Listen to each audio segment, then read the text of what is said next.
Hi guys, welcome to Aruna teach Kannada YouTube channel. So ಇವತ್ತಿನ ವಿಡಿಯೋದಲ್ಲಿ ನಿಮಗೆ ಹಿಸ್ಟ್ರಿ ಸೆಕೆಂಡ್ ಇಯರ್ BA ವಿದ್ಯಾರ್ಥಿಗಳು ಯಾರ್ಯಾರೆಲ್ಲ ಹಿಸ್ಟ್ರಿಯನ್ನು ತೊಗೊಂಡಿದ್ದೀರಾ, BA BCom ಅವರು ಕನ್ನಡ ಹಾಗೆ ಇಂಗ್ಲೀಷ್ ತೊಗೊಂಡಿದ್ರು ಕೂಡ ನೀವು ಇದರಲ್ಲಿ ಯಾವುದೇ ಇಂಪಾರ್ಟೆಂಟ್ ಲೆಸನ್ಸ್ ಅಂತ ನೀವು ಈ ವಿಡಿಯೋ ಮೂಲಕ ನೀವು ನೋಡಿ ತಿಳ್ಕೊಬೋದು.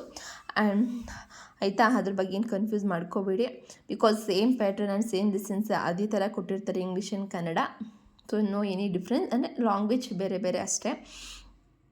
ಸೊ ವಿಡಿಯೋ ಎಂಡ್ವರೆಗೂ ಸ್ಕಿಪ್ ಮಾಡಿ ನೋಡಿ, ಸ್ವಲ್ಪ ಇನ್ಫಾರ್ಮೇಷನ್ ನಿಮಗೆ ಈ ಒಂದು ವಿಡಿಯೋದಿಂದ ಸಿಗುತ್ತೆ. ಅಂದರೆ ಯಾವ್ಯಾವ ಲೆಸನ್ ಇಂಪಾರ್ಟೆಂಟು, ಹಾಗೆ ಯಾವೊಂದು ಬ್ಲಾಕ್ನಿಂದ ನಿಮಗೆ ಜಾಸ್ತಿ ಮಾರ್ಕ್ಸ್ನ ಕೇಳ್ತಾರೆ ಅನ್ನೋದನ್ನು ಕೂಡ ನಿಮಗೆ ಈ ವಿಡಿಯೋದಲ್ಲಿ ತಿಳಿಸ್ಕೊಡ್ತೀನಿ. ಹಾಗೆಯೇ ವಿಡಿಯೋ ಇಷ್ಟ ಆದಲ್ಲಿ ಕೊನೆಯಲ್ಲಿ ಸಬ್ಸ್ಕ್ರೈಬ್ ಮಾಡಿ, ಹಾಗೆ ಪಕ್ಕದಲ್ಲಿರೋ ಬೆಲ್ ಐಕಾನ ಕ್ಲಿಕ್ ಮಾಡಿ ಮತ್ತಷ್ಟು ವಿಡಿಯೋಗೆ ಅಂತ ಹೇಳ್ತಾ, ಹಾಗೆ ಲೈಕ್ ಕೊಡಿ ಇಷ್ಟ ಆದಲ್ಲಿ, ಹಾಗೆ ನಿಮ್ಮ ಅನಿಸಿಕೆಗಳನ್ನ ಕಮೆಂಟ್ ಮೂಲಕ ತಿಳಿಸಿ ಅಂತ ಹೇಳ್ತಾ ಸ್ಟಾರ್ಟ್ ವಿಡಿಯೋ.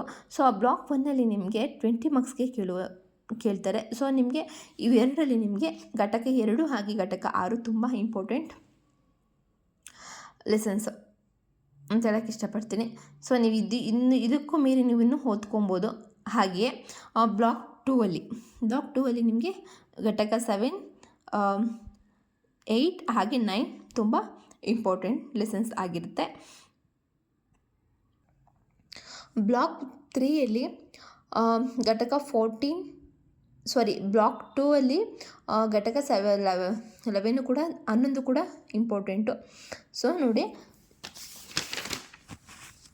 7, 8, 9 ಆ್ಯಂಡ್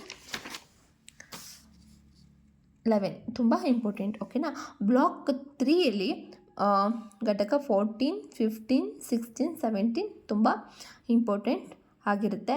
ಹಾಗೆಯೇ ಬ್ಲಾಕ್ 4ಅಲ್ಲಿ 19, 20, 21, 22 ಇಷ್ಟು ನಿಮಗೆ ಇಂಪಾರ್ಟೆಂಟ್. ಸೊ ಇಷ್ಟು ನೀವು ಓದ್ಕೊಂಡ್ರೂ ಕೂಡ ನೀವು ಆರಾಮಾಗಿ ಮಾರ್ಕ್ಸ್ನ ತೊಗೋಬೋದು. ಆ್ಯಂಡ್ ಇನ್ನೊಂದೇನೆಂದರೆ, ನಾನು 5 ಇಯರ್ಸ್ ಕ್ವಶನ್ ಪೇಪರ್ನ ತೊಗೊಂಡು ಎಲ್ಲ ಅಂದರೆ 5 ಮಾರ್ಕ್ಸ್, 10 ಮಾರ್ಕ್ಸ್, 15 ಮಾರ್ಕ್ಸ್ ಎಲ್ಲ ನಾನು ಒಂದು ಕಡೆ ಯಾವ್ದು ಜಾಸ್ತಿ ಅಂದರೆ ರಿಪೀಟೆಡಾಗಿ ಕೇಳಿರ್ತಾರೆ, ಕೆಲವೊಂದು ಯಾವೊಂದು ಕ್ವಶನ್ಸ್ನ ಕೇಳಿರ್ತಾರೆ, ಯಾವೊಂದು ರೀತಿಯಲ್ಲಿ ಕೇಳಿರ್ತಾರೆ ಅನ್ನೋದನ್ನು ನಾನು ಇನ್ನೊಂದು ವಿಡಿಯೋದಲ್ಲಿ ನಿಮಗೆ ತಿಳಿಸ್ಕೊಡ್ತೀನಿ. ಹಾಗೆಯೇ ಕ್ವಶನ್ ಪೇಪರ್ನ ಪ್ಯಾಟ್ರನ್ ಕೂಡ ನಿಮಗೆ ಆ ಒಂದು ವಿಡಿಯೋದಲ್ಲೇ ನಿಮಗೆ ತಿಳಿಸ್ಕೊಡ್ತೀನಿ ಅಂತ ಹೇಳ್ತಾ, ಸೊ ನೀವು ತಿಳ್ಕೋಬೇಕು, ಆ ವಿಡಿಯೋ ನೋಡಬೇಕು ಅಂತಂದರೆ ಸಬ್ಸ್ಕ್ರೈಬ್ ಮಾಡ್ಕೊಳ್ಳಿ, ಹಾಗೆ ಪಕ್ಕದಲ್ಲಿರೋ ಬೆಲ್ ಐಕಾನ್ನ ಕ್ಲಿಕ್ ಮಾಡಿ. ಹಾಗೆ ಈ ಒಂದು ವಿಡಿಯೋದ ಬಗ್ಗೆ ನಿಮಗೆ ಏನಾದರೂ ಅನಿಸಿಕೆ ಅಥವಾ ನಿಮ್ಗೆ ಏನಾದರೂ ಕ್ವಶನ್ ಕೇಳಬೇಕಂದ್ರೆ ಕೇಳಿ, ನಿಮಗೆ ಖಂಡಿತ ನಾನು ರಿಪ್ಲೈ ಮಾಡ್ತೀನಿ ಅಂತ ಹೇಳ್ತಾ, see you the next video. Bye, take care.